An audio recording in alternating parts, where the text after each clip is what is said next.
하겠습니다. 제가 여러분들에게 안녕하십니까 하고 인사를 드리면 여러분께서 안녕하세요 이렇게 대답을 좀 크게 해주시기 바랍니다. 소리가 작으면 다시 하겠습니다. 안녕하십니까? 조금 작은데 그냥 지나가겠습니다.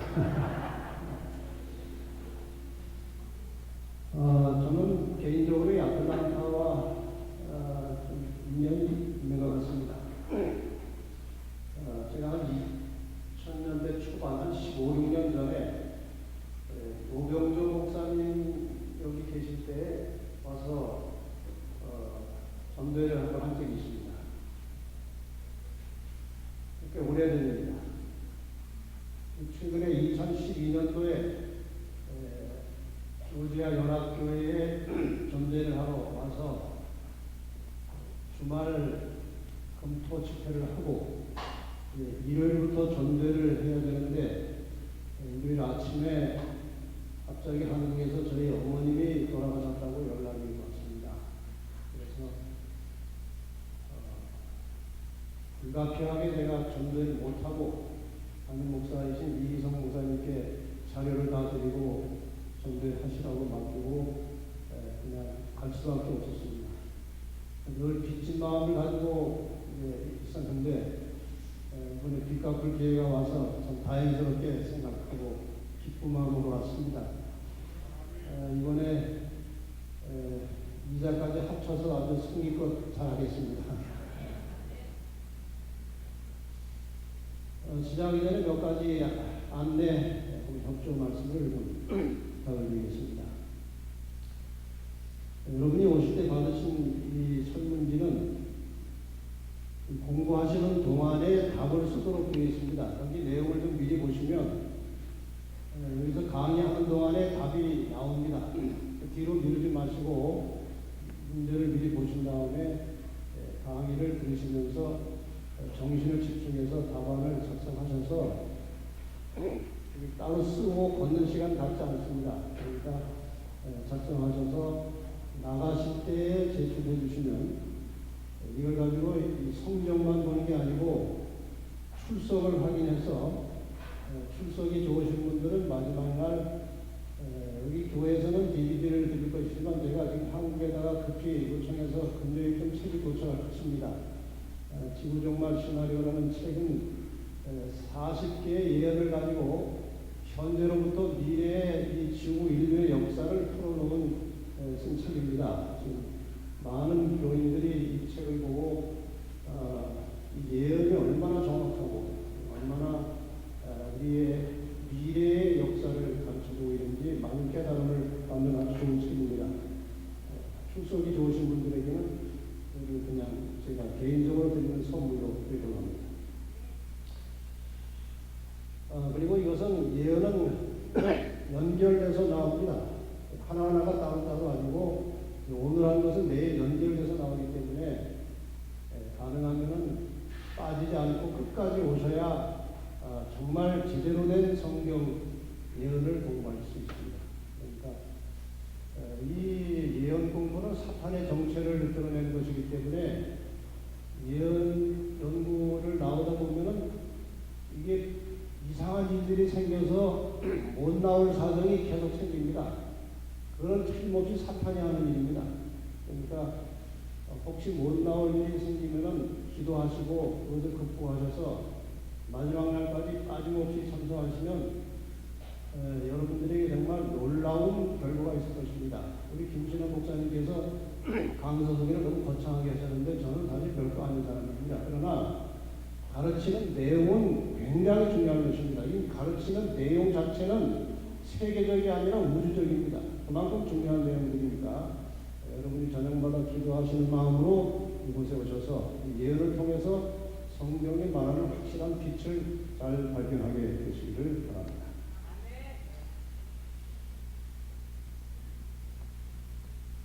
이제 이런 오늘 첫날이라 조금 이제 서론이 길어서 죄송합니다. 시작하는 서론도 길고 또 제가 문자도 들고 해서 길어졌는데 이 예언은 시간과의 전쟁입니다. 이게 간단하게 하면은 이해가 잘 안 되고 제대로 하면은 시간이 길어지고 그래서 지금 그 두 사이에서 지금 가장 적절한 타이밍을 찾아서 전쟁을 하는 것입니다. 그런데 그냥 일반적인 설교가 아니고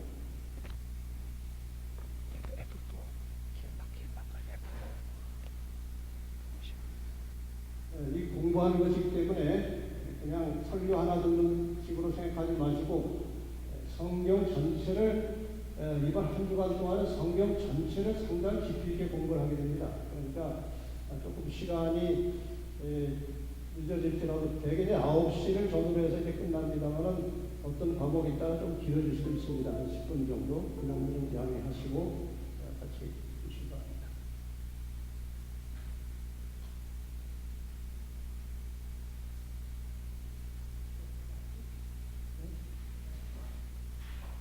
지금 잘 나오다가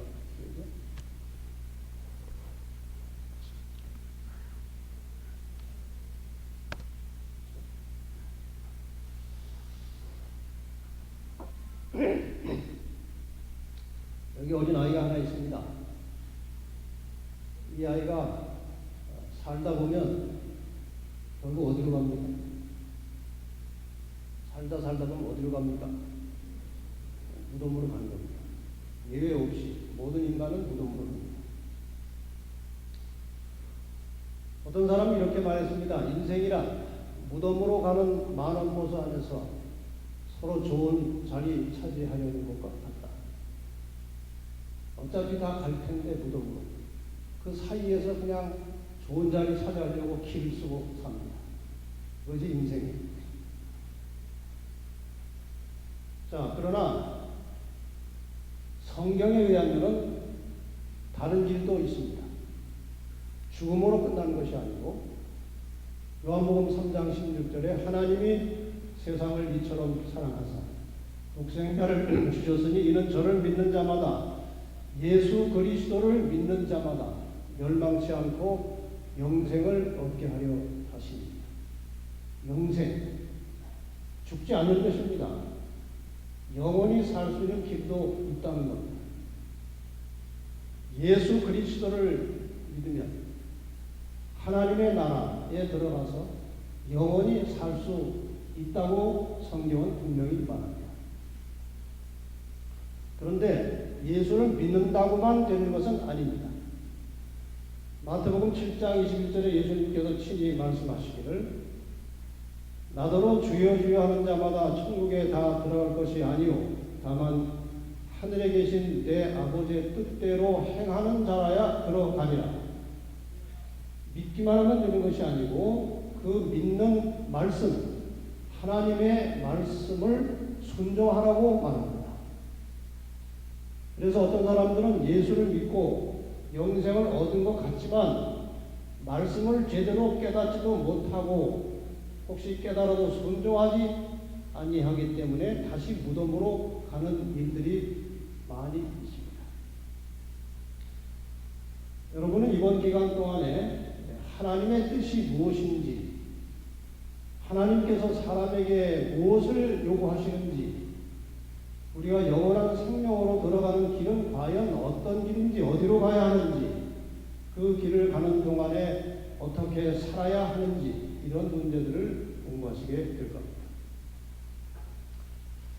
예레미야 42장 3절에 보면은 이런 말씀이 있습니다. 당신 하나님 여호와께서 우리에게 마땅히 갈 길과 할 일을 보이시기를 원합니다. 갈 길 무엇입니까? 인류의 역사가 지금 어디로 가고 있느냐 하는 것입니다. 어디로 가는가? 할 일은 무엇입니까? 무엇을 믿고 어떻게 살아야 하느냐 이 주제입니다. 이번 기간 동안에 아마 여러분이 잘 들으시면 갈 길이 분명히 보이게 될 것이고 할 일이 무엇인지 명확하게 깨닫게 될 것입니다.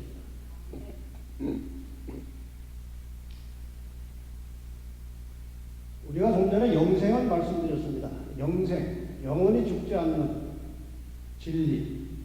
그런데 요한복음 17장 3절에 보면은 영생은 곧 우리 유일하신 참 하나님과 그의 보내신 자 예수 그리스도를 아는 것이냐, 영생은 예수를 아는 것이냐. 다시 말하면 예수를 제대로 모르면, 예수를 제대로 알지도 못한 채 믿으면 그 믿음이 아무것도 아니라는 말씀이죠. 영생은 예수를 아는 것이냐. 오늘날 많은 사람들이 예수를 믿지만 예수를 잘 모르고 믿습니다. 예수님께서 친히 말씀하셨습니다. 너희가 성경에서 영생을 얻는 줄 생각하고 성경을 상고하거니와 이 성경이 곧 내게 대하여 증거하는 것이로다. 예수를 알려면 예수를 증거하고 있는 성경을 제대로 알아야 합니다. 성경을 제대로 모르고 예수만 믿으면 예수를 모릅니다. 그래서 예수를 아는 것이 영생이고, 예수를 알려면 성경을 깊이 있게 정확하게 알아야 합니다. 기독교는 역사 종교입니다. 예수를 알다 보면 역사를 모르고서는 예수를 알 수가 없습니다. 하나님께서 인간을 구원하시기 위하여 계획하신 구속의 경륜은 환상이 아니고 그냥 추상적인 관념이 아니고 시간과 공간 속에서, 다시 말하면 인류의 역사를 통해서 이루어지는 것입니다. 막연한 것이 아닙니다. 그래서 그리스도인들은 성경 예언을 통해서 나타난 지구 역사를 정확하게 이해를 하고 있어야 합니다. 그리고 그러한 역사의 흐름 속에서 하나님의 백성들이 어떻게 살아야 하는지를 깨달아야 하는 것입니다. 더 나아가서도 깨달은 말씀에 순종하는 삶을 통해서 예수 그리스도의 증인이 되고 재림을 기다리며 준비하고 사는 것이 기독교 신앙의 본질입니다. 그런데 하나님께서는 이 역사를 우리에게 가르치고 말씀하실 때 예언을 통해서 갈 길을 보여주십니다. 여기에 관련 성경들이 많습니다만 아모스 3장 7절에 보면 주 여호와께서는 자기의 비밀을 그 종 선지자들에게 보이지 아니하시고는 결코 행하심이 없으시리라. 하나님께서는 이 지구 역사를 이루어 가시고 그 구원의 역사를 이루어 가실 때에 반드시 앞으로 될 일을 미리 보여주시고 실행하시고, 또 몇 세대가 지나고 나면 다시 보여주시고 실행하시고, 이렇게 해서 하나님께서는 반드시 그분이 하시는 모든 일들을 예언을 통해서 보여주신다는 겁니다. 그리고 이루시는 겁니다.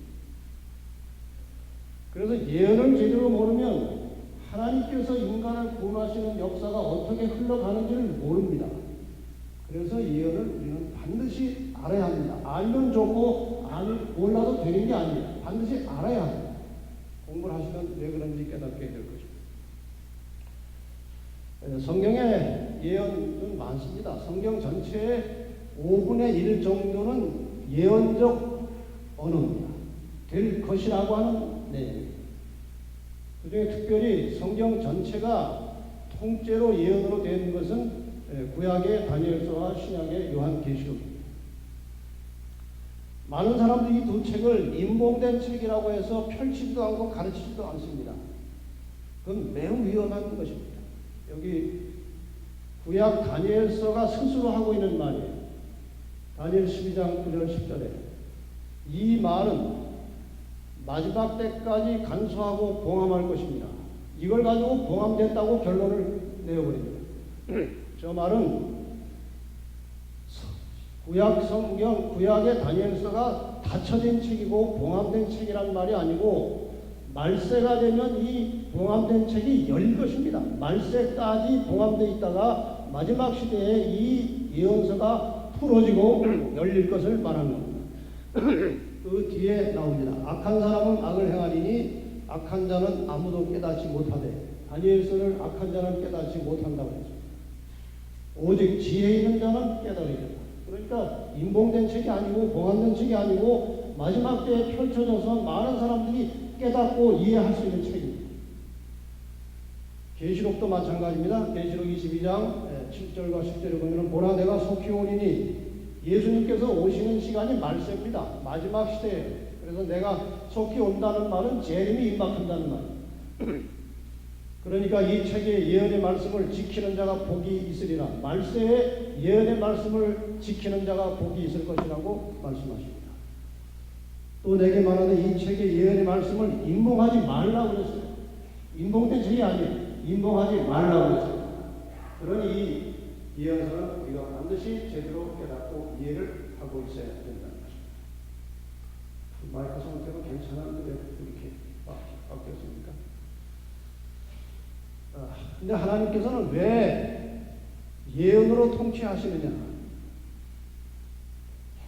요한복음 13장 19절에 하나님께서 왜 예언을 가지고 역사를 가르치시느냐에 대한 해답이 나옵니다. 지금부터 일이 이루기 전에 미리 너희에게 이름은 아직 일이 일어나지도 않았는데 내가 미리 이렇게 말하는 것은 일이 이룰 때 내가 말해 놓은 것이 성취되고 이루어지는 것을 너희가 보고 내가 그인 줄, 내가 참 하나님인 줄 너희로 믿게 하려 함이로라. 예언은 아주 정확합니다. 한치도 빗나가지 않아요. 저는 사실 모태신앙입니다만 제가 제 개인의 신앙을 갖기까지는 오래 걸렸습니다. 모태신앙에 어머니 손잡고 딸려서 끌려서 나가다가 학교도 교회 학교를 가라고 해서 갔다가 고등학교 2학년 때 성경 시간에 예언을 공부하게 되었습니다. 이미 세계사는 제가 배우는 것이 있었는데 그 예언이 세계 역사와 너무나 정확하게 맞아떨어진 것입니다. 오늘 그 일부를 여러분이 공부하실 겁니다. 그래서 저는 이 예언을 공부하다가 확실한 믿음을 갖게 됐어요. 그래서 저는 평생 동안 예언을 가지고 씨름을 합니다. 예언을 제대로 깨닫고 믿으면 믿음이 생기고 하나님에 대한 신뢰가 생기고 하나님 말씀 전체를 믿게 되고 순종하게 되는 겁니다. 제가 이 지론 집회를 많이 했습니다만 이 집회가 끝날 때마다 많은 사람들이 몰랐으면 안 왔으면 안 배웠으면 큰일 날 뻔했다는 말을 제가 많이 들었습니다. 어떤 장로교 한 목사님은 은퇴하셨습니다. 목회하는 동안에 늘 예언에 대해서 궁금했지만 답을 찾지 못했어요. 중요한데 답을 모르는 겁니다. 책을 봐도 혼란스러워. 은퇴하고 시간이 많이 있어서 이제 인터넷 들어가서 여기저기 설교를 하다가 제가 2011년도에 부산 KBS홀에서 강의한 내용을 스트레이트로 7개를 부인하고 사모님하고 둘이 앉아서 내리 들었어요. 한꺼번에 다 들었어요. 이분이 7개 예언을 들은 다음에 우리가 평생 동안 찾던 진리가 여기구나 하고 저에게 연락이 왔습니다. 이런 사례들이 많습니다. 그래서 예언이라는 것은 성경에 나타난 예수 그리스도와 그분께서 이루어가시는 구속 사역에 대해서 명확하게 정확하게 우리를 깨닫게 해주는데 예언은 필수적인 겁니다. 그래서 예언을 우리가 공부합니다. 베드로는 예언에 대해서 이렇게 말했습니다. 또 우리에게 더 확실한 예언이 있어 어두운데 비추는 등불과 같으니 날이 새어 샛별이 너희 마음에 떠오르기까지 너희가 이것을 주의하는 것이 가하니라. 이 주의라는 것은 조심하라는 말이 아니고 주의 깊이 살피라는 거예요. 예언은 어두움을 비치는 등불과 같은 것이다. 그러므로 이 마지막 때 예언을 아주 주시해서 살펴서 연구하라는 겁니다.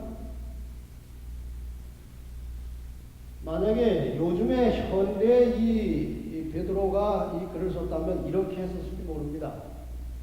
더 확실한 예언이 있어 모르는 길을 가르쳐주는 내비게이션과 같으니 이렇게 했을 겁니다. 성경은 내비게이션 같은 겁니다. 우리가 길을 몰라도 내비게이션 딱 주소 쳐놓으면 가라는 대로 가면 목적지에 도착합니다. 예언이 그런 겁니다. 우리가 이 세상 앞으로 어떻게 될지 너무나 불확실한 시대에 살고 있어요.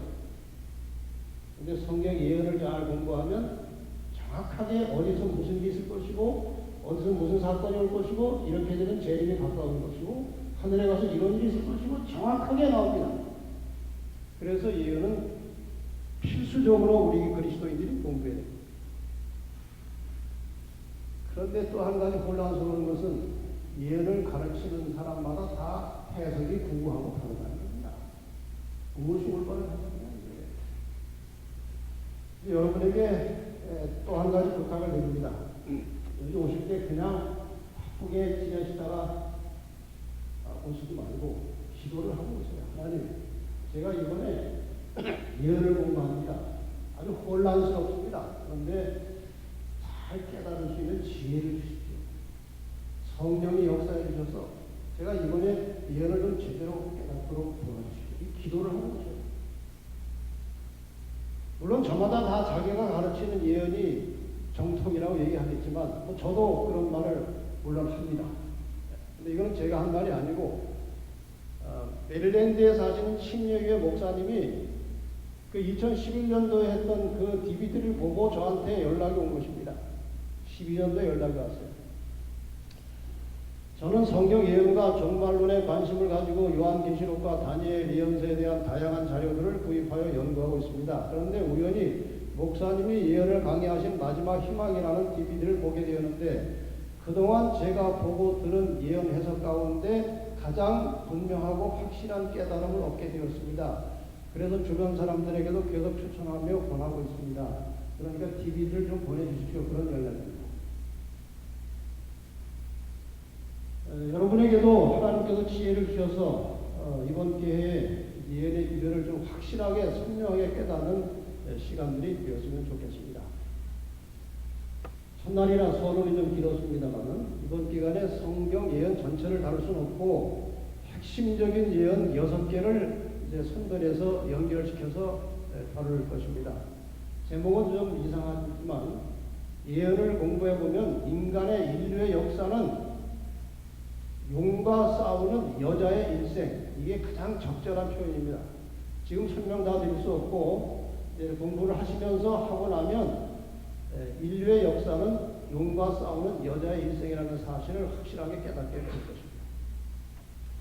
계시록 12장 2절과 4절에 얼핏 그 내용이 나옵니다. 여자가 아이를 베어 해산하게 되면 아파서 애써 부르짖더라. 여자가 아이를 해산하려고 합니다. 용이 해산하려는 여자 앞에서 그가 해산하면 그 아이를 삼키고자 해라. 이 여자하고 용하고 싸우는 겁니다. 이번 기간 동안에 용과 싸우는 여자의 일생을 확실하고 분명하게 깨닫게 되시기를 바랍니다. 오늘은 다니엘서 2장을 중심으로 해서 여자의 후손과 용의 후손들이라는 주제를 공부하겠습니다. 내일은 다니엘 7장 변심한 여자의 두 얼굴이라는 제목이고 수요일에는 여자를 공격하는 용의 전략 계시록 13장입니다. 목요일에는 여자의 마지막 초청과 경고 계시록 14장을 공부할 것이고 금요일에는 계시록 12장을 가지고 여자의 후손의 남은 자손이라는 공부를 합니다. 그리고 마지막 토요일 날은 오전 시간에 하겠습니다. 한 10시 40분 그 정도 시작할 것 같습니다. 지구 천년 유색과 여자의 승리라는 제목으로 계시록 20장을 중심으로 공부를 합니다. 이 6개의 제목 가운데 한 번도 빠짐없이 들어간 단어가 뭡니까? 보이십니까? 여자입니다. 여자. 오늘 여자의 후손과 용의 후손이라는 제목으로 공부하겠습니다. 한 번 더 제가 지금 창세기 3장 15절을 먼저 풀고 나서 예언으로 들어갑니다. 근데 이 창세기 3장 15절을 풀고 예언 공부하는 것이 얼마나 효과적이고 중요한지를 어떤 한 울산에서 장로교 목사님이 저에게 작년 6월 6일에 전화로 왔습니다. 울산교회 장로교 목사님.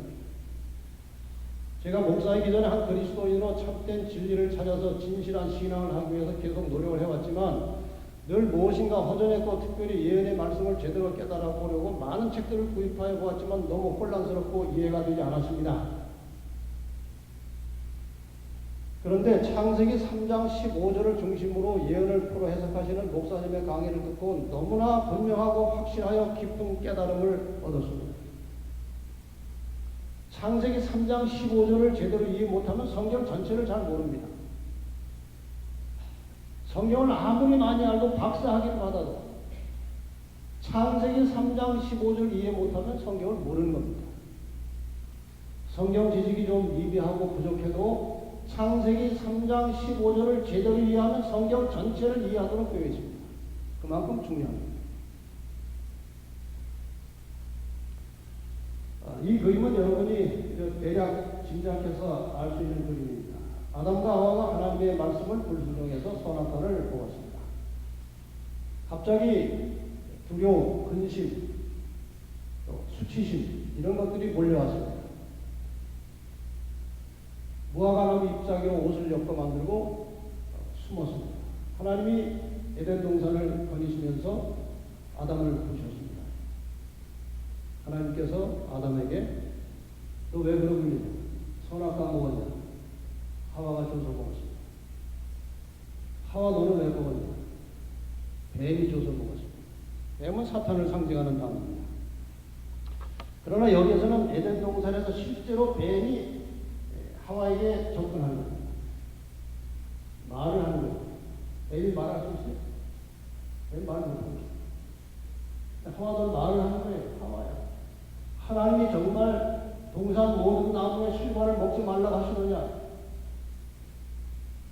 뱀이 말하니까 이상하니까 쳐다볼 수밖에 없는 거예요. 그 다음에 내용도 대답을 하지 않을 수 없게 만드는 내용이에요. 하나님께서 동산 나무의 실과 중에 선악과만 먹지 말라고 그랬어요. 그냥 하나님께서 선악과 나무를 먹지 말라고 하시더냐? 이러면 그렇다 하면 끝나. 근데 동산 모든 나무의 실과를 먹지 말라고 하시더냐 하니까 말이 길어진 겁니다. 사탄하고 말 길게 하면 안 돼요. 빨리 끊어야 돼요. 말 길게 하다가 넘어가는 거예요. 그것은 뱀이 아니고 사탄이었습니다. 사탄이 뱀 속에 들어간 거예요. 그리고 뱀을 통해서 사탄이 말한 것입니다. 하나님께서는 사탄에게, 뱀에게 왜 그랬냐고 묻지 않으셨습니다. 이미 그는 타락한 존재였습니다. 그리고 하나님께서 뱀에게, 사탄에게 이 말씀을 하십니다. 내가 하나님 너로, 사탄 너 여자와 원수가 되게 하고 너의 후손도 여자의 후손과 원수가 되게 하리니. 원수가 나와요. 원수. 싸워야 돼요. 여자의 후손은 내 머리를 상하게 할 것이요 너는 그의 발꿈치를 상하게 할 것입니다. 싸워서 양쪽 다 상처를 입었습니다. 하나는 머리에 상처를 입고 하나는 발꿈치에 상처를 입었습니다. 이게 다 상징적인 말이기 때문에 풀어서 설명을 드릴 수밖에 없습니다. 내가 아는 하나님이십니다. 너는 뱀 사탄이에요. 성경에서 여자가 상징적으로 쓰여질 때는 교회나 하나님의 백성을 말합니다. 너의 후손은 누굽니까? 이 땅에서 사탄의 일을 이루어가는, 볼륨을 조금 올려주세요. 낮추지 마시고. 너의 후손은 사탄의 일을 대행하는 대리자들입니다. 이 땅에서. 여러분 잘 생각해 보세요. 예수 그리스도, 교회는 온 천하에 드러나 있어요. 숨어 있지 않아요. 사탄은 숨어 있어요. 안 보여요. 누가 일합니까? 사탄의 대리자들이 일합니다. 그래서 이 사탄의 후손이라고 하는 것은 이 땅에서 하나님을 대적하고 하나님의 백성들을 공격하고 핍박하는 이 지구상의 어떤 세속적인 세력이나 국가나 개인을 말하는 것입니다.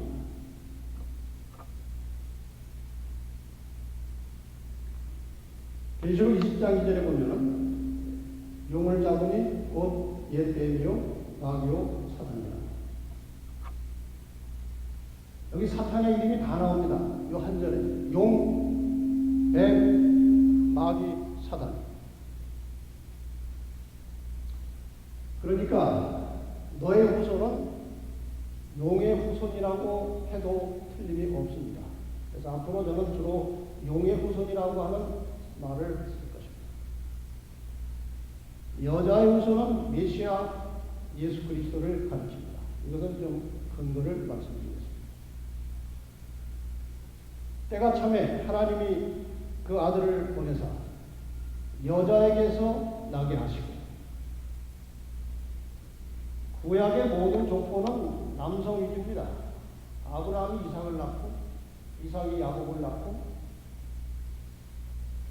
실제로 누가 낳았어? 부인이 낳았어요. 아브라함이 이삭을 낳았다고. 씨가 아브라함의 씨이기 때문에. 그런데 남자의 씨와 상관없이 바로 여자에게서 나온 딱 한 존재가 있습니다. 예수 그리스도입니다. 그런 의미에서 여자의 후손은 예수 그리스도입니다. 좀 더 다른 의미를 구하자면 구약의 여자 이스라엘의 혈통을 통해서 메시아가 나타날 것입니다. 그래서 여자의 후손. 이 여자의 후손에 대해서 갈라디아 3장 16절은 구체적으로 지적해서 사용하고 있습니다.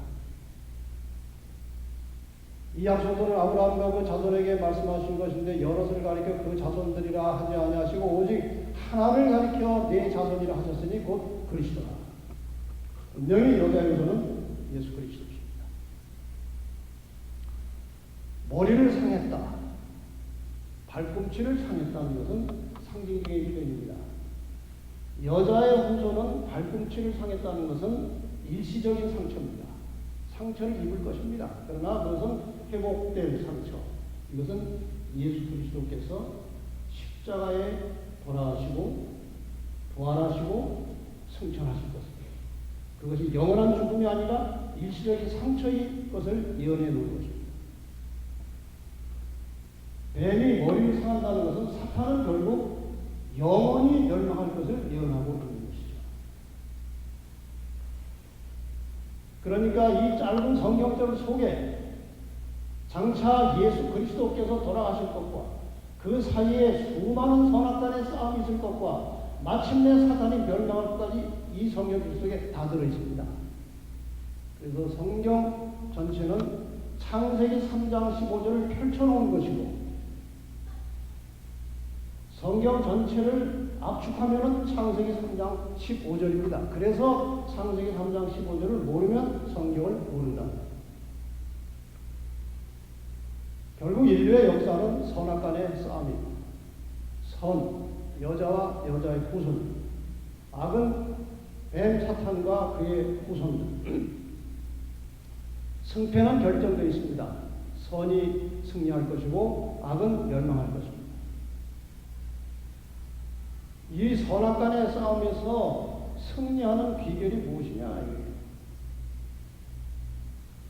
우선 역사를 통해서 일어나는 용의 후손들을 정확하게 파악해야 됩니다. 왜냐하면 사탄은 이렇게 낙지 날개 같은 거 달고 시커먼 얼굴에 뿔 달린 모습으로 나타나는 게 아니에요. 사탄도 자기를 광명한 천사로 가정할 수 있는 겁니다. 그래서 용의 후손은 우리가 누구나 다 분별할 수 있지 않아요. 사탄이 아주 교묘한 존재이기 때문에 용의 후손들이 그렇게 쉽게 아무에게나 눈에 띄지 않는다는 겁니다. 그래서 예언을 통해서 용의 후손을 파악하는 것이 중요하다는 것이죠. 그 다음에 이 배도한 교회 역사 속에서 끝까지 하나님 말씀에 충실하게 이어가는 순결한 여자, 진리를 가진 교회를 찾는 것입니다. 대형 교회를 찾는 게 아니에요. 목사가 유명한 교회를 찾는 게 아니에요. 가까운 거리의 교회를 찾는 게 아니에요. 이기려면, 승리하려면 순결한 여자, 진리를 가진 교회를 찾아야 되는 거예요. 여러분 교회 이름을 찾지 마시고 진리를 찾으시기 바랍니다. 그래야 승리가 보장됩니다. 그 다음에 진리를 발견하면 이 발견한 진리에 목숨을 걸고 순종하는 믿음이 필요한 것입니다. 오케이, 인정한다. 그것이 진리다. 그러나 내 생활과 다르기 때문에 난 뭐 상관없다. 이렇게 하면 그건 결국 사탄의 답이 됩니다.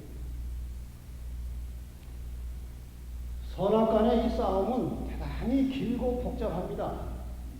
의인들이 승리할 것이지만 싸움의 과정에서 의인들은 무수한 고난과 핍박을 받게 되어 있습니다. 그래서 성경에 하나님의 백성들에게 인내하라고 말씀하십니다. 너희에게 인내가 필요하면 너희가 하나님의 뜻을 행한 후에 약속을 받기 위함이다.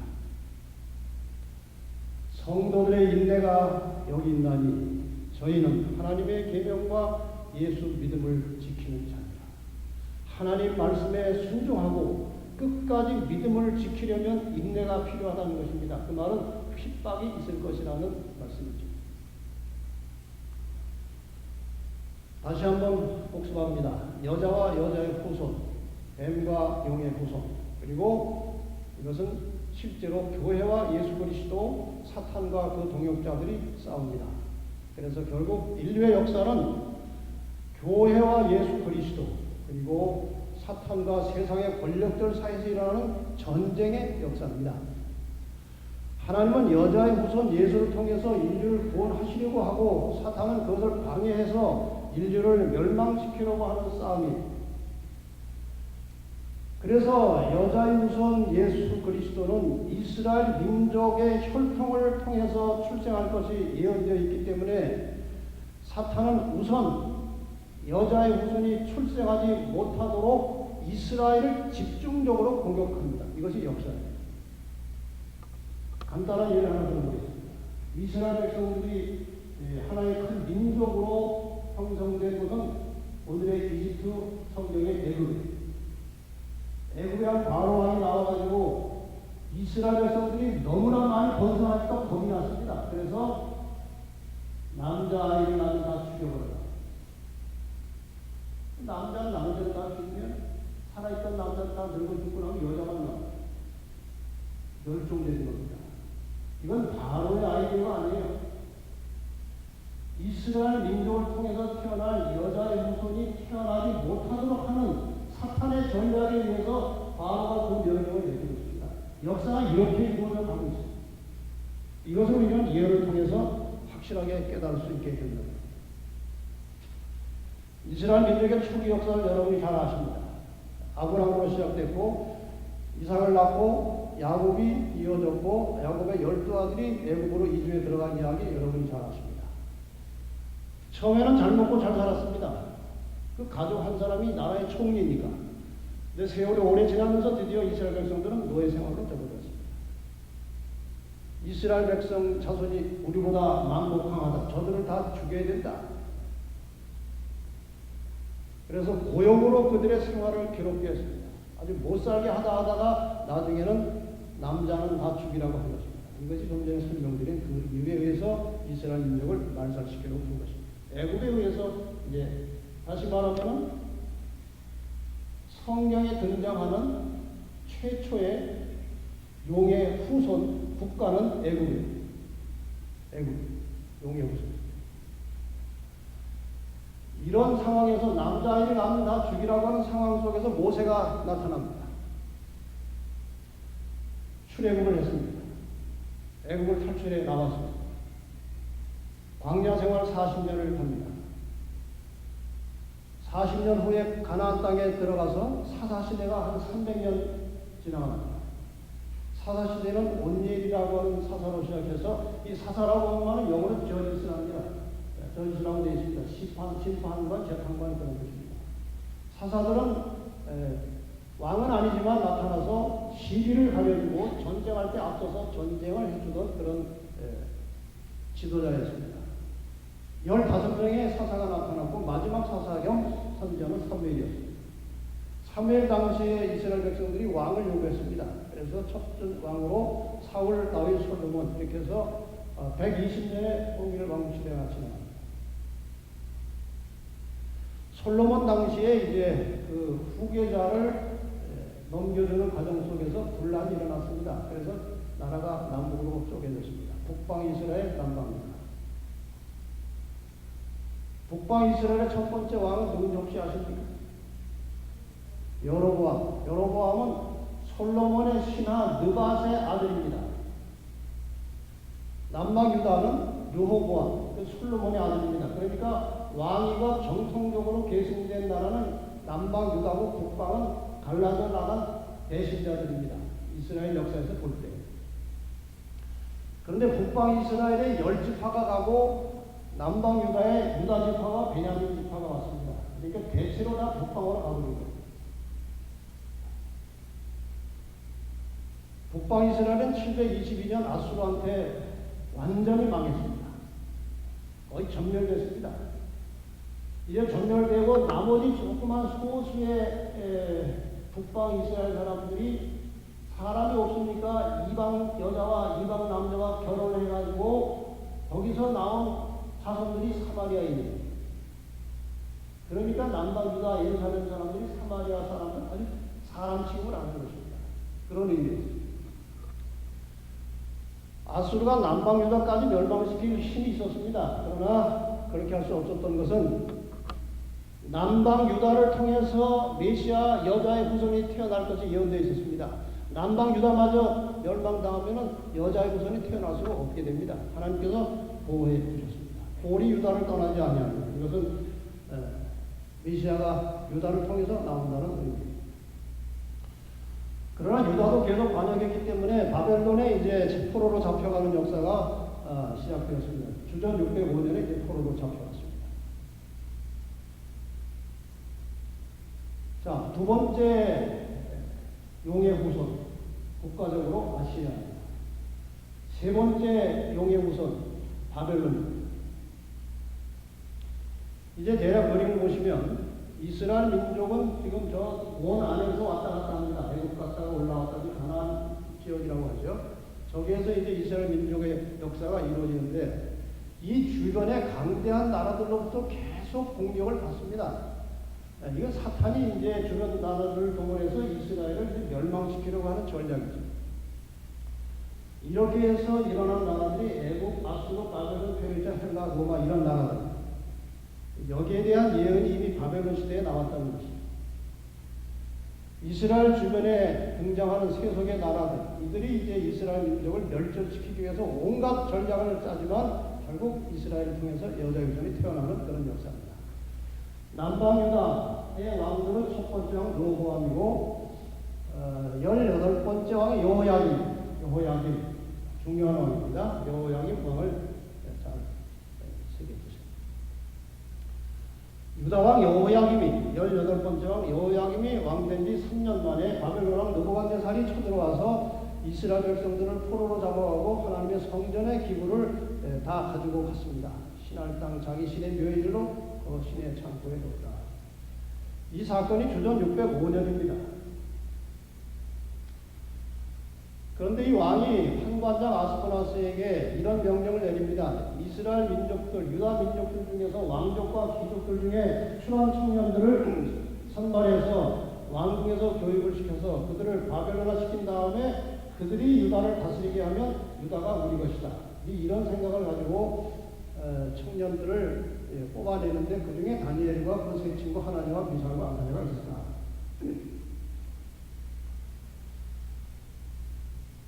한 번은 왕이 꿈을 꿨습니다. 왕된 지 2년 만에, 그리고 포로로 잡혀간 지 2년, 포로를 잡아간 지 2년 만에 왕이 꿈을 꿨습니다. 아주 심각하고 무섭고 두려운 꿈이었는데 다 잊어버렸습니다. 생각만 나는데 다 무시무시한 꿈이라는 생각밖에 더 이상 나지 않아요. 내용 하나도 기억이 나지 않습니다. 박사들을 불러서 알아맞히라고 그러는데 어제 꿈을 꾸는데 다 잊어버렸다. 생각이 안 난다. 꿈 내용과 해석을 보여라. 너무 억지를 부리는 거죠. 꿈을 얘기하면 해석은 그런 대로 하는데 꿈까지 알아맞히라는 게 이건 보통 억지가 아니에요. 주전 300년에 603년에 꿈을 꿨습니다. 그래서 이제 다 죽게 생겼습니다. 그 점쟁이 술사들 박사들 술객들 다 이제 죽여버리라는 게 왕이 바뀝니다. 다니엘은 아직 어려서 그 자리에 없었습니다만 다니엘도 박사였습니다. 다니엘도 죽게 생겼어요. 다니엘이 12대장에게 물었어요. 왜 죽습니까? 이러이러한 일이 있습니다. 저 좀 왕 좀 대표해 주십시오. 다니엘에 들어가서 왕에게 시간 조금 주시면 꿈과 해설을 가지고 오겠습니다. 누구 뺑기고 이렇게 합니까? 누구 뺑기고 이런 말 함부로 해? 하나님께입니다. 다니엘은 매일 하루 3번씩 하나님과 정기적인 교통을 하는 영예사입니다. 하나님의 섭리와 뜻을 늘 이해하고 깨달은 사람이었어요. 이 꿈에 대해서도 다니엘은 확신이 있으면 이건 하나님 주신 것이다. 그러므로 하나님께서 알려주실 것이다. 확신을 가지고 친구들과 들어가서 기도했습니다. 이에 은밀한 것이 밤에 이상으로 다니엘에게 나타내 보임에 다니엘이 하늘에 계신 하나님을 찬송합니다. 이제 다니엘이 왕 앞에 섰습니다. 왕께서 그 꿈꾸기 전날 밤에 장래일을 미래의 역사를 생각하시다가 잠이 드셨습니다. 정확하게 맞는 이야기였어요. 그래서 하나님께서 이 은밀한 미래의 일을 알고 계시는 하나님께서 장래의 일을 미래의 역사를 왕에게 알려주신 것입니다. 근데 제가 이것을 아는 것은 제가 잘난 것이 아니고 제가 뭐 다른 사람보다 뛰어난 것도 아니고 해석을 왕이 잘 아셔서 왕의 마음으로 생각하던 것 이게 뭐예요? 장래일이에요. 미래 역사를 꿈을 통해서 보여주신 것입니다. 다니엘 얼마나 겸손합니까? 사람들은 정말 잘난 척하기 좋아하고 교만해요. 이게 큰 병입니다. 우리가 그리스도인으로서 평생 동안 싸워야 될 대적은 남이 아니고 자기입니다. 자기하고 싸워야 돼요. 제가 수들 중에 종종 하는 이야기는 자기하고 안 싸우면 남하고 싸운다. 남하고 잘 싸우십니까? 자기하고 안 싸우는 겁니다. 나를 쳐서 복종시키고 자아가 죽는 것이 그리스도인이 걸어가는 길이에요. 자기를 예수님처럼 낮추는 것이고 예수님처럼 남을 높여주는 것입니다. 남을 존중해 주는 것이 그리스도인의 정신이에요. 다니엘은 이렇게 지혜롭게 꿈을 해석했습니다. 왕이 한 큰 신상을 보였습니다. 광채가 나고 모양이 무시무시한 신상을 보였습니다. 그 신상은 미래의 역사입니다. 보통 신상이 아니고 미래의 역사입니다. 그것이. 그 우상의 머리는 정금이고 가슴과 팔들은 은이고 배와 넓적다리는 노시고 그 종아리는 철이고 그 발은 얼마는 철이요 얼마는 진흙이었습니다. 듣고 보니까 기가 막히게 맞춘 거예요. 그런데 왕이 이런 신상을 보셨는데 이것이 끝이 아니었죠. 다시 이막이 시작됩니다. 왕이 보신즉 사람의 손으로 하지 아니하고 뜨인 돌이 신상의 철과 진흙에 발을 쳐서 부서뜨림에 때에 철과 진흙과 녹과 은과 금이 다 부서져 여러 타장마장 겨같이 되어 바람이 불려 간 곳이 없었고 우상을 친 돌은 태산을 이루어 온 세계에 가득하였다. 아마도 왕은 다리가 후두둑 떨렸을 것입니다. 도대체 너희 하나님은 어떤 분이시길래 또 너는 도대체 누군데 이렇게 밤에 몰래 꿈을 다 알아봤으시냐 이게. 해석이 뭐냐 해석이. 왕이 이제 이런 신상이 섰고 돌이 날라와서 이제 발을 쳐서 치니까 다 날아가 버리고 돌이 태산을 이룬 이 꿈은 이런 겁니다. 그 꿈을 좀 우리도 한번 봅시다. 요 스피커 좀 마이크 좀 연결시켜 주겠습니까? 지금 여기 연결돼 있죠.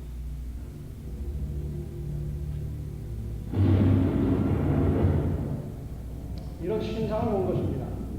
머리는 금이고 가슴과 팔은 은이고 매와 목적다리는 옷이고 종아리는 철이고 발은 철과 진흙이 섞인 모양이었습니다. 이제 돌이 하나 떠서 사람의 손을 대지 아니한 돌이 떠서 날라옵니다. 신상의 발을 칩니다. 신상이 여름 타작마당의 겨같이 다 날아가 버리고 신상의 발을 친 돌이 태산을 이루어 온 세계에 가득하게 되었습니다.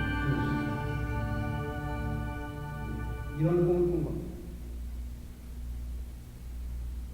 왕이 궁금해하던 장래의 미래 역사입니다. 미래 역사.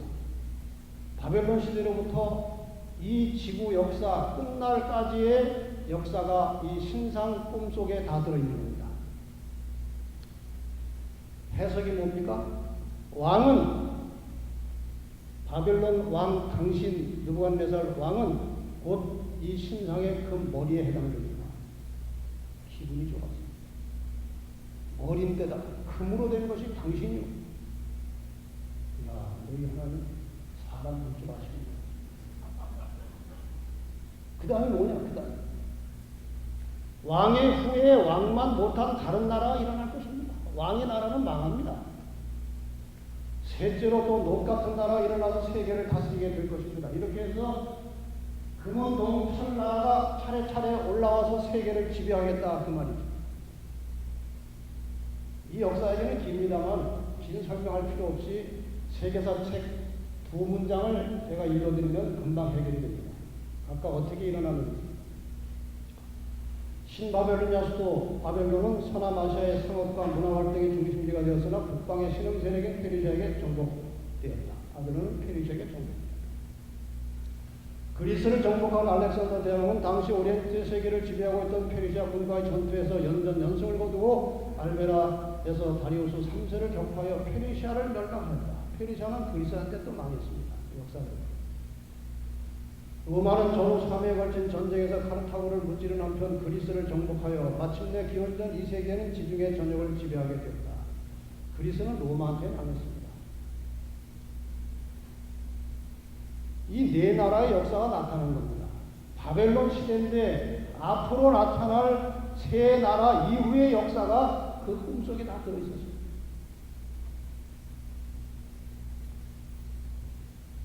저 머리는 바벨론이었습니다. 은으로 된 가슴과 팔은 페르시아고 노스로 된 배는 배와 넓적다리 여기서는 그리스고 철로 된 종아리는 로마입니다. 이 네 나라가 차례차례 올라와서 유다를 완전히 전멸시키려고 애쓰는 역사가 나타납니다. 이 아주 긴 역사지만 간단하게 좀 말씀드리겠습니다. 이스라엘을 멸망시키려는 용의 후손, 이스라엘 주변의 국가들입니다. 이게 바벨론 제국입니다. 이스라엘은 저기 있었습니다. 이 속에 들어있어요. 바벨론 제국은 유다를 이렇게 말살시키려고 했어요. 3차에 걸쳐서 유다 백성들을 포로로 잡아갔어요. 예루살렘 성전을 회파하고 성전 기구를 가져갔어요. 왕궁에서 양력한 지도자들에게 우상숭배를 강조했어요. 다니엘 친구에게. 하나님을 섬기지 못하도록 법을 만들어서 다니엘 사자에게 집어넣었어요. 이런 식으로 바벨론이 이스라엘을 말살시키려고 했어요.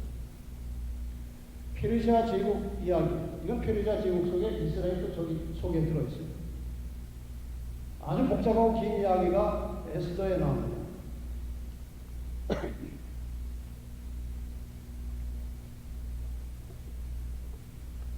이야기를 길기 때문에 제가 그냥 다 설명하고, 하만이라고 하는 왕의 대신이 모르드게라고 하는 유대인 문지기, 왕궁의 문지기한테 불쾌감을 얻었어요.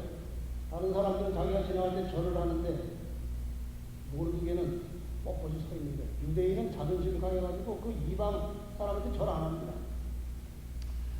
여기 이게 화가 나 모르드게가, 이 하만이 유대인들을 모르드게만 죽이려고 하다가 화가 더 나가지고 유대인을 다 죽이려고 한 겁니다. 왕하고 잘 협작을 해가지고. 그리고 드디어 명령이 나왔습니다. 12월 곧 이달 5월 아달월 13일 아이를 노소나 어린아이나 부녀를 몰아나고 죽이고 돌입하고 진멸하고 또 그 재산을 탈취하라. 이게 명령이 떨어진 게 왕의 명령. 유다인은 다 죽게 됐습니다. 그러면 누가 보다 여자 조선이 되는 이게 사탄의 전략이에요. 이때 여러분 잘 아시는 에서가 이제 나타나가지고 역할에서 결국 역전이 됩니다. 성경의 모든 선악간의 싸움의 드라마는 역전들만. 다니엘 제 친구가 푸른 불 속에 들어가서 살아남았어. 이겼어요. 다니엘이 사자굴에 들어가는데 살아남았어. 이겼어요. 이스라엘 민족들을 다 뺏어내는데 에스더의 지혜로운 행동과 그의 말 때문에 다 살아나고 모른 두께 하만이 장대에 달려서 죽었어요. 헬라 제국 이 속에 이스라엘이 들어있습니다. 특별히 헬라 제국에는 셀루커스라고 하는 제국에 안티오쿠스 4세 에피파네스가 나와가지고 아주 악독한 일을 했습니다. 이스라엘은 안식일에 전쟁하지 않습니다. 안식일에 22,000명의 군대를 끌고 예루살렘을 공격해 들어갔습니다. 안식일 준수를 없애고 절기 축제 다 없애고 제사 할례식 다 금지시켰습니다. 율법서를 불태우고 돼지고기를 제단에 올려놓고 제사를 드렸습니다. 하나님 대신에 제우스 제단 앞에서 제사를 드리게 했습니다. 예루살렘 성전 기물을 약탈하고 파괴하고 성전을 모독하는 아주 나쁜 일을 했습니다. 유다를 완전히 문화적으로 말살시키려고 합니다. 로마 제국 역시 이 속에 이스라엘이 들어있습니다. 로마는 이스라엘 유다 민족도 이스라엘도 공격했고 예수도 죽였고 나중에 신약시대 교회도 핍박한 적그리스도의 가장 대표적인 나라가 로마. 헤롯이 예수 아기를 죽이려고 했습니다. 여자 요선이 태어났어요. 죽이려고 합니다. 여자 요선 예수를 십자가에 못 박아 죽였습니다. 로마의 황제들이 성도와 교회를 아주 무자비하게 핍박했습니다. 구약의 여자 이스라엘을 완전히 멸망시키는 겁니다. 이것이 다 이스라엘 주변에 일어났던 강국들이 사탄의 대리자로서 하나님의 뜻을 실패로 가게 하려고 애쓴 그런 역사입니다. 이스라엘을 애굽이 아수르가 바벨론이 페르시아가 그리스가 로마가 공격을 했지만 이스라엘은 살아남아서 예수를 탄생시켰습니다. 자, 이제 그 다음에 네 나라가 지나갔습니다. 그 다음에 로마에 이어서 발가락이 이어집니다. 철나라, 조알에 이어서 발가락이 이어집니다. 그런데 그 나라가 철인 것을 보던 철나라가 나누일 것이다. 그 나라가 나누일 것이다. 이게 로마 제국이죠. 세계 역사를 보면 로마가 일시에 망하지 않고 분열돼서 쪼개졌습니다. 게르만 민족의 침입에 의해서 로마 제국은 서서히 약화되고 분열되다가 드디어 476년 게르만 용병대장 오토 아킬에 의해서 로마 제국은 일어났습니다. 나라가 분열됐습니다. 이렇게 조각조각 나라가 나눠졌습니다. 이 분열된 나라들이 오늘날 영국, 프랑스, 독일, 포르투갈, 스페인, 스위스, 이태리, 아프리카 북부, 현대 유럽의 모체가 될 것입니다. 자, 이 쪼개진 나라들은 상징적으로 보면은 오늘 이 시대까지 연장된 역사입니다. 강한 나라와 약한 나라가 섞여 있지만 하나로 합쳐지지 않는 마지막 시대까지를 포함하는 것입니다.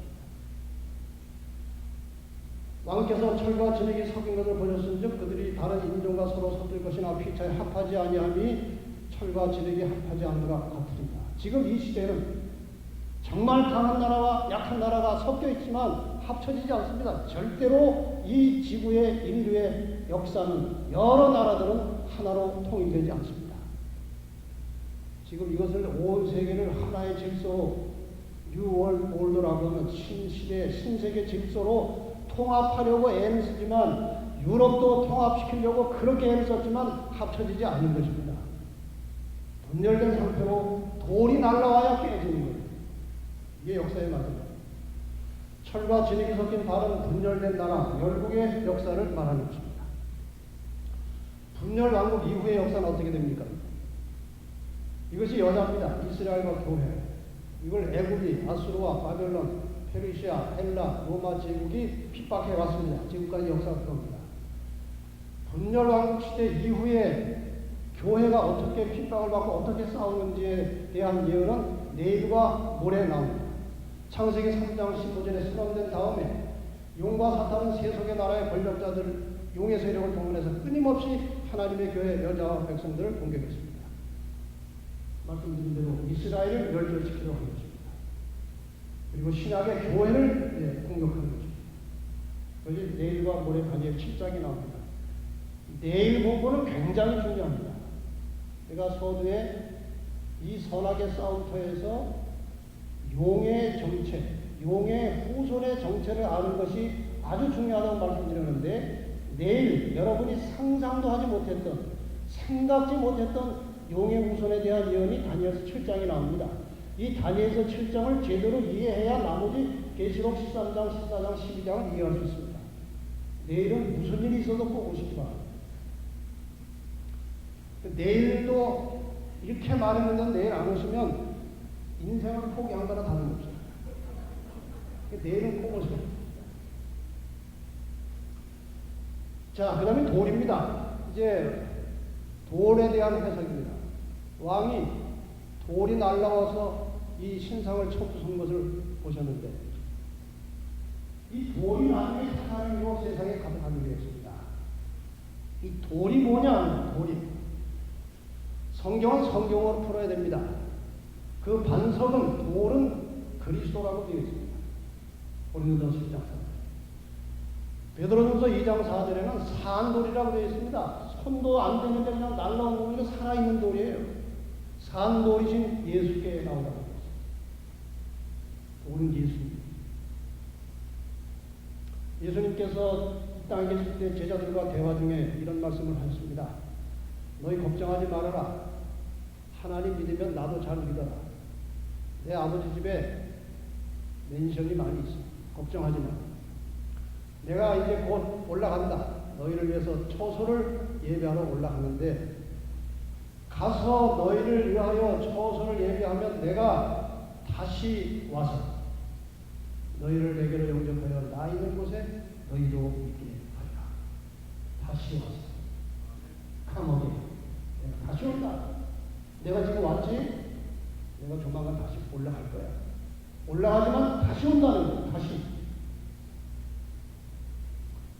예수님께서 십자가에 돌아가셨고 무덤에 장사되셨다가 3일 만에 부활하시고 하늘로 올라가셨습니다. 하늘로 올라가실 때 많은 사람들이 이상하게 쳐다보고 있었죠. 이상하니까요. 천사들이 나타나서 갈릴리 사람들아 어찌하여서 하늘을 쳐다보느냐. 너희 가운데서 하늘로 올르신 이 예수는 하늘로 가시면 돈 그대로 오시리라. 천사가 컨펌했습니다. 다시 오시리라. 예수님이 다시 오실 것입니다. 믿으십니까? 아멘 안 하시는 분들 안 믿으십니까? 믿으십니까? 안 믿어도 오십니다. 틀림없이 오십니다. 믿는 자가 오기는 거예요. 히브리 9장 28절에 이 초림과 재림에 대한 명백한 구절이 나옵니다. 이와 같이 그리스도도 많은 사람의 죄를 담당하시려고 단번에 들이신 바 되셨고 구원에 이르게 하기 위하여 죄와 상관없이 자기를 바라는 자들에게 두 번째 나타나시리라. 재림하신다는 말씀. 돌, 발가락을 친 돌, 저것은 예수님의 죄.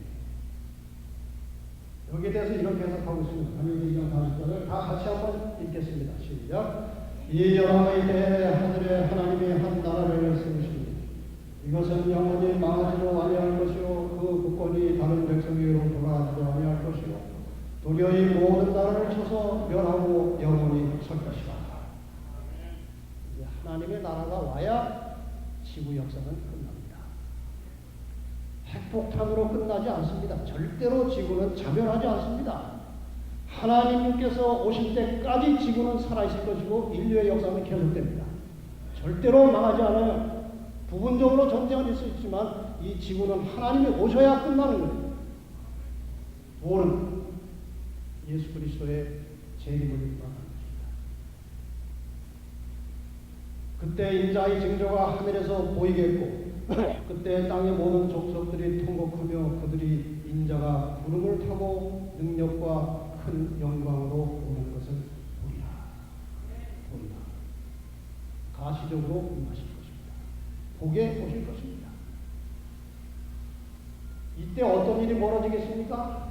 이 도령이 가면은 그 모든 나라들이 여름 타작마당에 겨같이 되어 바람에 불려 간 것이 없었다. 이렇게 나옵니다.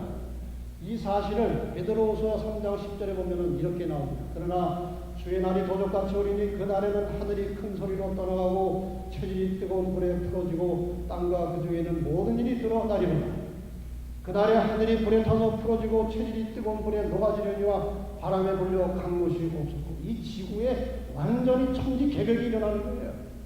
예수 그리스도의 재림을 통해서 이 지구의 역사는 완전히 뒤집어지고 하나님의 백성들이 하나님과 함께 영원히 사는 하나님 나라가 시작된다는 것입니다. 이제 복습을 한번 해보십시다. 이게 그동안 아주 오래 서 있어가지고 피곤할 것 같아서 불편하십니다. 근데 사실 저 금속으로 저런 모양을 만들면 서 있지 못합니다. 금속 모든 물질에는 무게가 있습니다. 그 무게를 측정하는 단위가 있는데 비중이라는 것이 있어요. 비중. 물의 무게를 일로 봤을 때 그거가 비교한 무게가 비중이에요. 비중이 5라는 것은 물 무게의 5배라는 거예요. 같은 무게의 5배. 금은 비중이 19입니다. 물보다 19배 무거워요. 은은 10쯤 됩니다. 그 다음에 녹화선은 한 8쯤 되고 선은 10점 되시네요. 내려갈수록 무게가 가벼워집니다. 그러니까 실제로 저 금속으로 모양을 만들어 보면 못 써 있습니다. 인간이 만드는 나라는 불안한 것이고 원리가 무너진다는 의미예요. 그리고 마지막에 돌에 의해서 나오는 것입니다. 옆으로는 공부하기 아주 쉽습니다. 머리는 바벨론, 그다음에 페르시아, 그리스, 로마, 열국, 분열된 나라 중에 주님께서 재림하십니다. 하나님의 나라. 계시록 11장 15절 말씀 같이 읽겠습니다. 시작. 세상 나라가 우리 주와 그 그리스도의 나라하되 그가 세세토록 왕노로 하시리라. 여러분 이 세상의 왕들 보세요. 믿을 만한 왕이 없습니다. 요즘에 미국의 대통령은 참 제가 구체적으로 말은 안 하지만 그렇습니다. 세상 어떤 나라 왕도 온전하지 않아요. 우리 하나님을 왕으로 모신 그 나라의 백성이 되기를 원하십니다. 가장 안전한 나라, 가장 영광스러운 그 나라의 우리 백성이 되었으면 좋겠습니다. 다시 한번 복습하겠습니다. 이스라엘과 교회, 이 여자입니다. 이 여자를 이제 애굽, 아수르, 바벨론, 페르시아, 헬라 이런 열국들이 공격을 합니다. 이게 용의 후손들입니다. 이 나라는 여자의 후손과 초림과 재림에 의해서 망하고 예수께서 재림하심으로 끝납니다. 좀 더 상세한 역사는 또 내일 모레 계속 공부할 것입니다. 너희는 하늘로 눈을 들며 그 아래의 땅을 살피라. 하늘이 연기같이 사라지고 땅이 옷같이 헤어지며 거기 거한 자들이 하루살이같이 죽으려니와 나의 구원은 영원히 있고 나의 일은 폐하여지지 아니하리라. 이 땅은 언젠가 헌옷 헤어지듯이 끝날 것입니다. 날라서 끝나버릴 것입니다. 왜 이렇게 지진이 많이 일어나고 왜 이렇게 세상이 요동합니까? 왜 이렇게 해일이 많고 이런 토네이도가 이렇게 일어납니까? 지구가 다 날려선 거예요. 다 된 겁니다. 수명이 더 이상 지탱할 수 없어요. 지금 하나님이 오셔야 끝납니다. 그래서 말세에 사탄은 세상을 충동해서 예수님이 재림하시기 전에 인간들이 세상을 하나의 통일된 나라로 세우도록 미혹해서 그 세워진 나라를 자신이 다스리려고 할 것입니다. 하나님이 오셔서 통일된 나라를 세우기 전에 인간들이 이 나라를 통일시키려고 지금 애쓰고 있어요. The goal of the new world order. 새 신세계 질서의 목표가 뭡니까? One world leader. 하나의 지도자를 세우자는 거예요. One world government. 하나의 정부를 만들자는 것입니다. One world currency.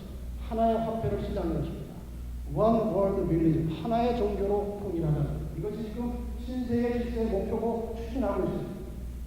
여러분이 알던 모르던 간에 추진되고 있어요.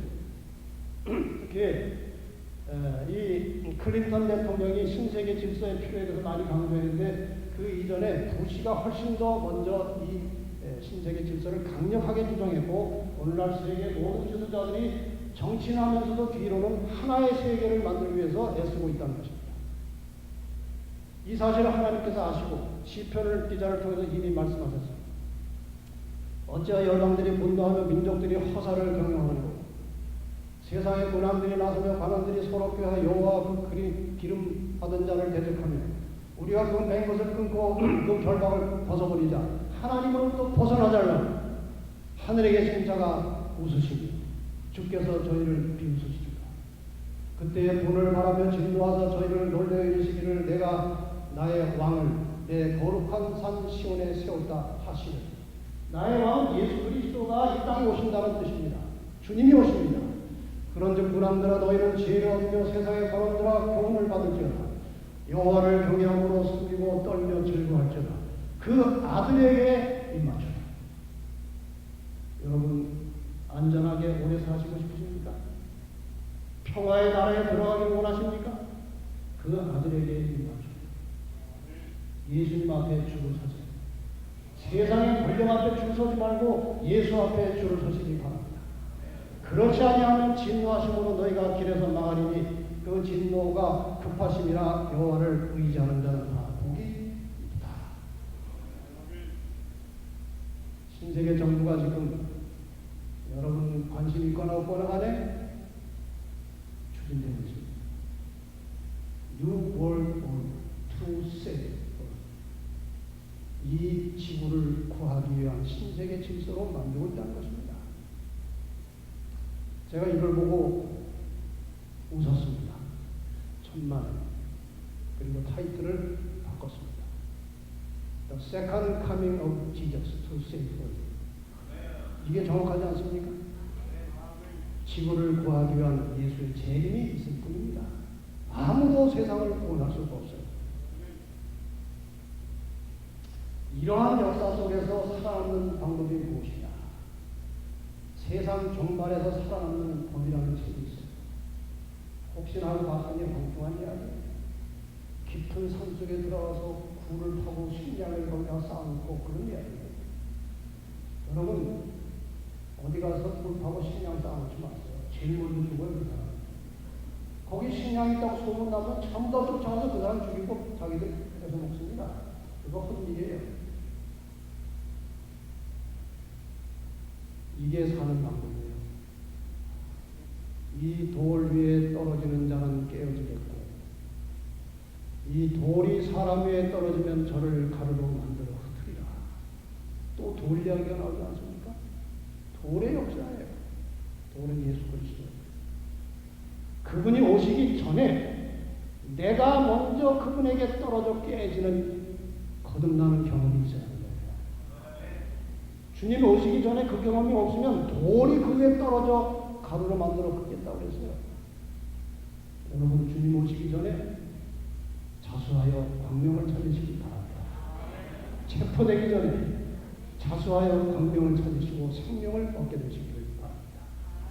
이 세상이나 세상에 있는 것들을 사랑치 말라. 이 세상도 정욕도 지나가되 오직 하나님의 뜻을 행하는 이는 영원히 거하리라.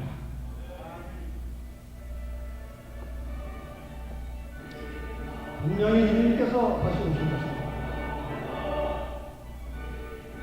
돌나라가 임할 것입니다. 보이지 않지만 언젠가는 나타날 것입니다. 점점 가까이 인간 세계로 돌나라는 다가옵니다. 가까이 와서 보니 그분은 돌이셨던 예수 그리스도입니다. 예수님께서 드디어 나타나십니다. 인간을 구하기 위해서, 지구를 살리기 위해서 그분이 이 땅에 나타나십니다. 분명히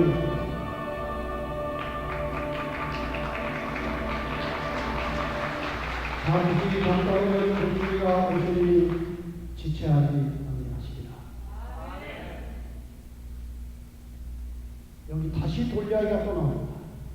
그러므로 주 여호와께서 가라사대 보라 내가 한 돌을 시온에도 기초를 삼아 시험한 돌이요 귀하고 견고한 기초들이다. 그것을 그 돌을 예수 그리스도를 믿는 자는 극절하게 되지 않는다. 이렇게 여러 번 여러 각도에서 그리스도를 믿으라고 권고합니다. 살고 싶으면 믿음이 없이는 기쁘시게 못하는 하나님께 나아가는 자 그가 계신 것과 여러분 하나님 계신 것 믿으십니까? 그분이 존재하심을 믿으십니까? 또 그가 자기를 찾는 자들에게 영생의 상급을 주시는 이심을 믿어야 할 텐니다. 이 두 가지를 믿는다면 믿음이 있는 것입니다. 하나님이 계신 것과 그분이 영생을 주신다는 사실을 믿으라는 거예요. 구원은 이렇게 확정된다고 말씀하십니다. 내가 진실로 진실로 너에게 이르노니 내 말을 듣고 또 나 보내신 이를 믿는 자는 영생을 얻을 것이고 얻었고요. 현재 완료. 믿음을 가진 자는 영생을 얻었고 심판에 이르지 아니하노니 사망에서 생명으로 옮길 것입니다가 아니고 옮겨진 것입니다. 그래서 예수를 믿고 주 안에서 죽은 자들은 죽었다고 말하지 않고 잠잔다고 하는 것입니다. 예수님은 때로 살아있는 자들을 죽었다고 말씀하셨어요. 그들은 주님과 연결되지 않은 사람들이에요. 그러나 예수님은 나사로가 죽었는데도 내 친구 나사로가 잠들었다고 했어요. 일어날 것입니다. 부활할 것입니다. 보라 주 여호와께서 장차 강한 자로 임하실 것이요 친히 그 팔로 다스릴 것이라. 보라 상급이 그에게 있고 부흥이 그 앞에 있습니다. 저희는 영벌의 의인들은 영생에 들어간다.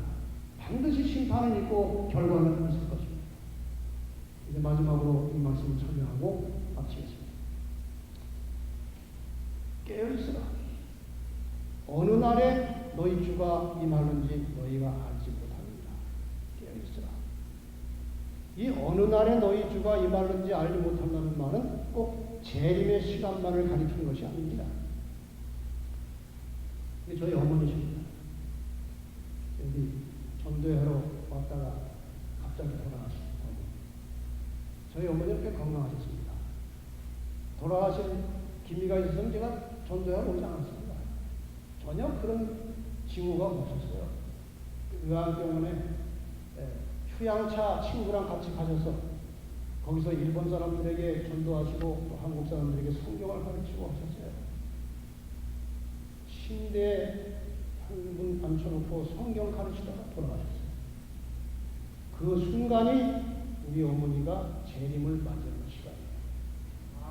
그 순간이. 더 이상 준비할 시간이 없어요. 그때가 끝입니다. 2013년 6월 24일에 돌아왔어요. 이건 개인의 종말입니다. 개인의 종말. 그러나 조만간 예수님이 재림하시면 역사가 끝납니다. 이건 역사의 종말이에요. 이 역사의 종말은 개인의 종말과 연결이 있는 것입니다. 어느 순간에 죽을지 아무도 몰라요. 며칠 전에 있었던 라스베가스의 그 총격 사건에 죽은 사람들, 그날 그 시간에 죽을 줄 알았습니까? 몰랐습니다. 그것이 그분이 재림을 맞이하는 시간입니다.